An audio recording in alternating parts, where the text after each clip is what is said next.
तो फिर Radhe Radhe. I hope आपको बहुत अच्छे से जो है पुराना वाला टॉपिक जो हमने कॉग्निटिव लर्निंग समझाता है वो अच्छे से समझ में आया होगा। और आज की वीडियो हम पढ़ने जाने हैं वर्बल लर्निंग के बारे में। जी हाँ, तो देखिए वर्बल लर्निंग में फिर आपको मैं हाईलाइटिंग पॉइंट बता देता हूँ। ये ना मैं आपको बताऊँ जो मैंने हाईलाइट किया हुआ है जो इम्पोर्टेंट है इसमें, वो ना ये है, यहाँ से लेके ये सारा और ये सारा और ये सारा, ठीक है। ये जो सभी है ना और ये सारा भी पूरा का पूरा आप लगा लो, सभी इंपॉर्टेंट है। इसमें आपको हर एक लाइन जो अच्छे से पढ़नी पड़ेगी, फोकस करके ध्यान से करना पड़ेगा। आप इसको हाईलाइट से इतना मत कीजिएगा, लेकिन आप इसको मार्क कर सकते हो कि भाई यहाँ से लेके वहाँ तक जो पूरा है। इसलिए मैं आपको लाइन वाइज लाइन जो समझाता हूँ। तो ये verbal learning is different from conditioning and is limited to human beings. कहते हैं कि जो वर्बल लर्निंग है वो ना डिफरेंट है कंडीशनिंग लर्निंग से जो हमने पढ़ी थी, और ये खाली ह्यूमन बींग्स तक ही लिमिटेड है। ऐसा क्यों, समझते हैं आगे। Human beings as you must have observe acquire knowledge about objects, events and their features largely in terms of words. अब जो ह्यूमन बींग्स है ना वही ऐसी जो है स्पीशीज़ है जो अलग अलग चीज़ों के बारे में, ऑब्जेक्ट्स के बारे में, इवेंट्स के बारे में और उनके फीचर्स के बारे में in the term of words जो नॉलेज है वो गेन कर सकते हैं। मतलब हमको पता, हम ही कर सकते हैं ऐसे ऑब्जेक्ट्स को नेम देना, जैसे कि ये पेन, ये रिमोट, ये फ़ोन, ये बुक, ये टीवी, जो ये चीज़ है ना हम ही कर सकते हैं ह्यूमन बींग्स। ऑब्जेक्ट्स को पहचानना, उनके बारे में नॉलेज एक्वायर करना कि भाई ये पेन होता है, ये बुक होती है, ये वाली चीज़ यहाँ पे कहना चाहते हैं। Word then come to be associated with one another. Psychologists have developed a number of methods to study this kind of learning in a laboratory settings.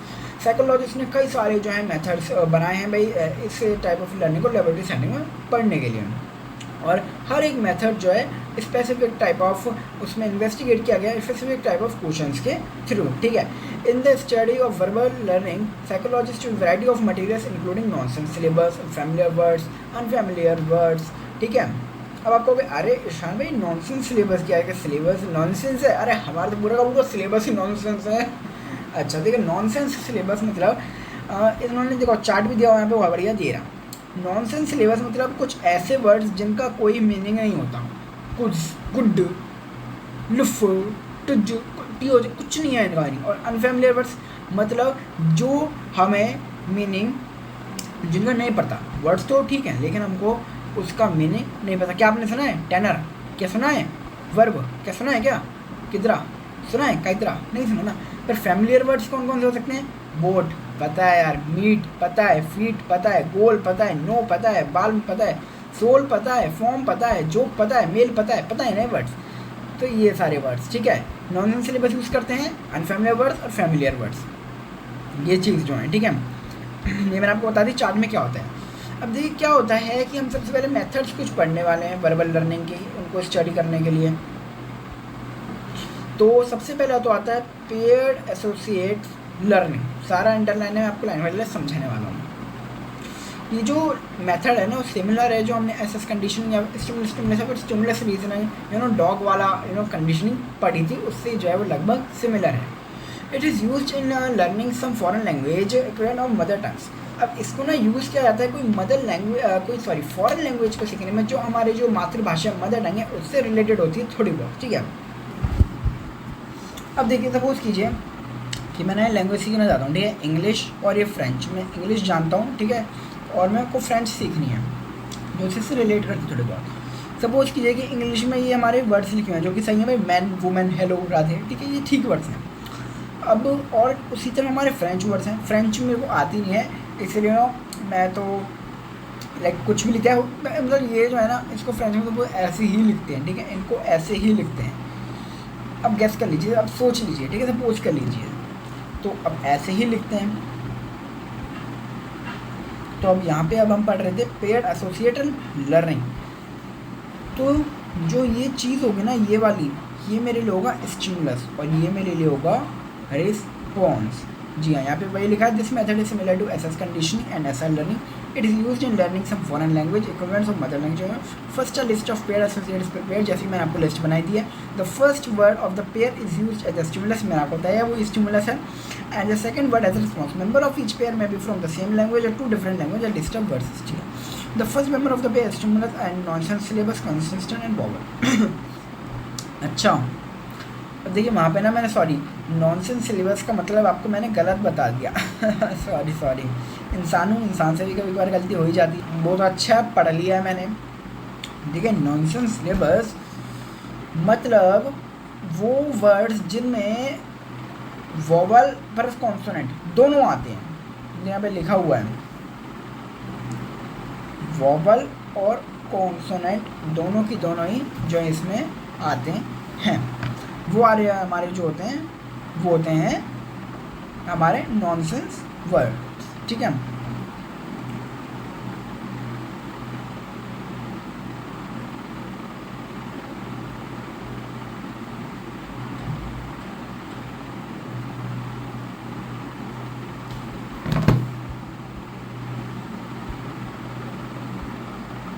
वो वाले वर्ड्स जो हैं वो हमारे होते हैं। तो एंड द सेकेंड है ऑफ द इंग्लिश में नॉन रिस्पॉन्स दम, ठीक है, वो रिस्पॉन्स होगा उनका। अगर ये स्टिमुलस तो ये रिस्पॉन्स।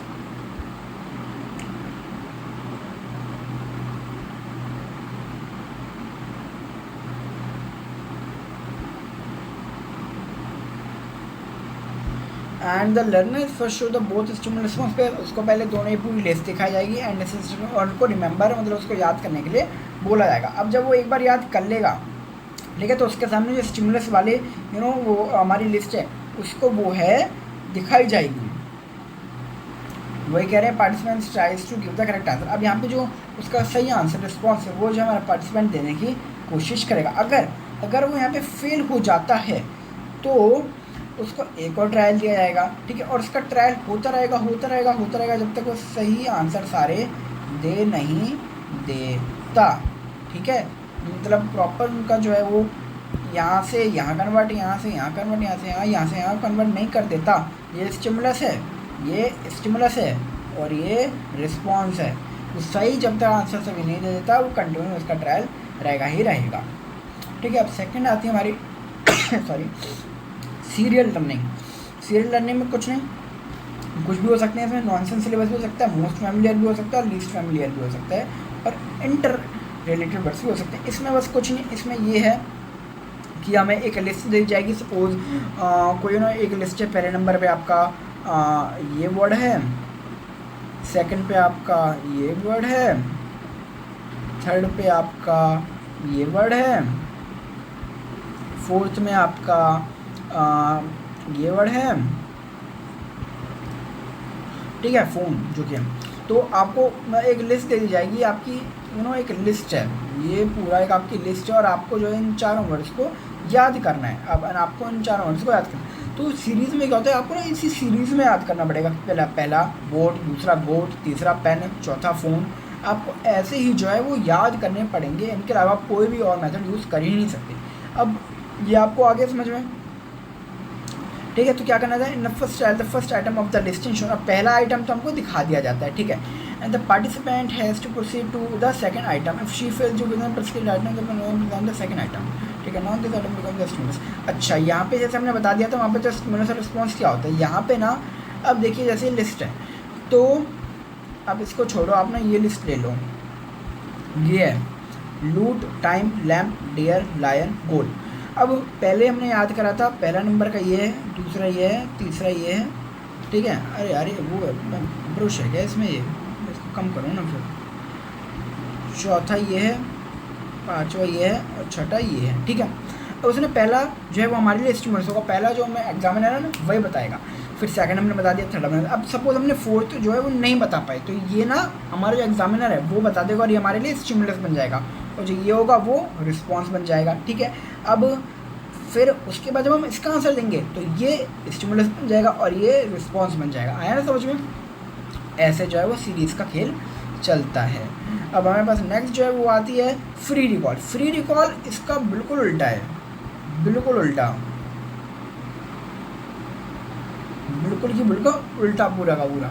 उसमें तो था कि आपको सीरीज़ में याद करना है, इसमें क्या आप कहीं से भी कोई भी जो है अपनी मन मर्जी से जो है याद कर सकते हो। चाहे आपको इसमें पहले रूफ याद करना है, गोट याद करना है, बुल, नेम, हिल, गोल्ड, कैसे भी। अब देखिए मैं आपको एग्जांपल देता हूँ, और ना इसमें एक बहुत बड़ी चीज़ है कि इसमें ना जो हमारा पार्टिसिपेंट लर्नर है वो चीज़ों को कैटेगराइज करके भी याद कर सकता है, वो चीज़ों को कैटेगराइज करके भी याद कर सकता है। जी हाँ, जैसे कि हमारा वर्ड है एक नेम, तो हम सबसे पहले याद करेंगे भी नेम, हम ना नेम बताने जा रहे हैं। नेम याद कर लिया मैंने, फिर मैं याद कर लूँगा एनिमल्स के नेम। ये हो गया एनिमल्स, ये एनिमल्स के सॉरी ये हमारे एनिमल्स के नेम हो गए।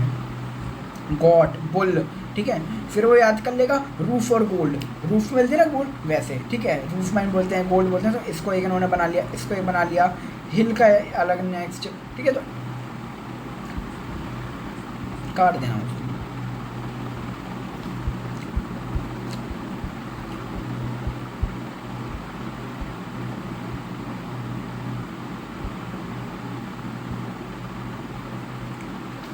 अब देखिए यहाँ पे ये होता है जैसे कि हमारी वही एक आपको लिस्ट दी जाएगी और यहाँ पे ना मोर देन 10 वर्ड्स की लिस्ट दी जाएगी इंक्लूडेड इन द लिस्ट। और यहाँ पे आपको फुल्ली छूट रहती है कि आप कोई भी कैसे भी जो है आइटम को प्लेस करके कि भाई अगर आपको लगता है कि यार इसमें एनिमल्स के भी नेम है, इसमें किसी ऐसा स्टेशनरी के जो है नेम है, तो है ना, तो आप उनको अलग अलग कर सकते हो कि भाई स्टेशनरी के पहले याद कर लिया मैंने, फिर एनिमल्स के कर लिया, या फिर एनिमल्स के फिर स्टेशनरी के फिर इसके फिर उसके, आप ऐसे भी जो है कर सकते हो। और कोई भी कहीं पर भी कैसे भी आप वर्ड्स को बता सकते हो। तो ये होता है ना फ्री कॉल।